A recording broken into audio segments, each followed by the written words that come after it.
Hello, I'm an alien. You can call me Al. This is part 3 of my message, introducing mitigation measures. That's stuff you do to lessen the pain of something. In the period it takes for you to get climate change under control, there is much you can do to lessen the impact, certainly as far as the biosphere is concerned. One of the first effects to show up from climate change is the melting of mountain glaciers. These water reserves traditionally provide the lowlands with snowmelt throughout the summer season. But as the world warms, the precipitation comes as rain rather than snow. The result, instead of a steady release of water, you get deluge and floods, followed months later by drought. The obvious answer, of course, is more dams. But traditional dams take a long time to build, cost a fortune, destroy large tracts of fertile ground, and are inefficient ways of storing water and distributing it. Of course, in the 20th century, this kind of decision was left to electricity companies to make, and they could justify the huge expenditure by selling hydropower.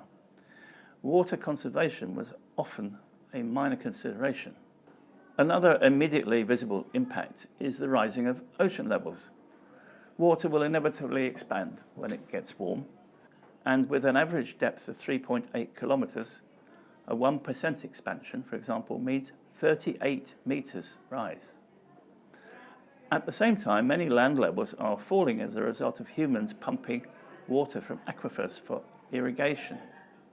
Water tables are being dramatically lowered in some parts of the world. Put all these factors together, and to an alien, the answer is rather obvious. Put the extra water from the expanding seas under the land.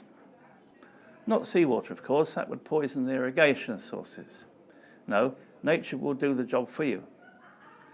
Let the sun's heat evaporate seawater, lift the clean water to the mountaintops, and this is up to humans to capture it there, where it will naturally have the pressure to infuse the ground if guided properly. Capture water high in the mountains and inject it via boreholes into natural water-bearing aquifer stratas. There are many of these layers throughout the earth. These will distribute it to lowland areas where land will start becoming rehydrated. Couple this with coastal underground dams, diaphragms, which block the many underground rivers which currently flow unimpeded into the sea. And you will start to see land levels progressively rise. Here, you create a benign cycle. Every cubic kilometre that you impound raises land levels and decreases sea level. Here are the numbers. The area of land which could be reinflated by water, 63 million square kilometres. Average depth of the water table, 8 metres. The additional potential water charge, 20% by volume. Expansion of the soil when reinflated, 10% by volume. That means the average land level rise when it's rehydrated, 0.8 of a metre. In other words, 80 centimetres. The water locked up under this rehydrated land, 100,000 cubic kilometres. The area of the ocean is 490 million square kilometres, so when you spread this water over the ocean, it goes down by 0.2 metres, 20 centimetres.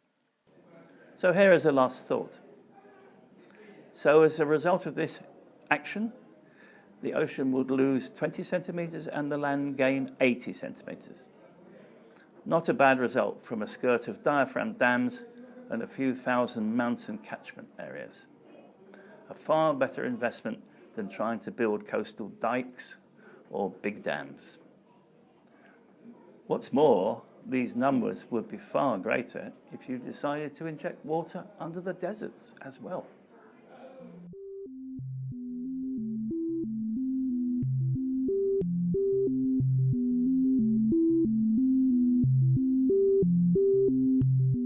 Throughout this series, we present you with the numbers that we use as the basis of our calculations. That is so that you can check the figures and verify that what we propose adds up.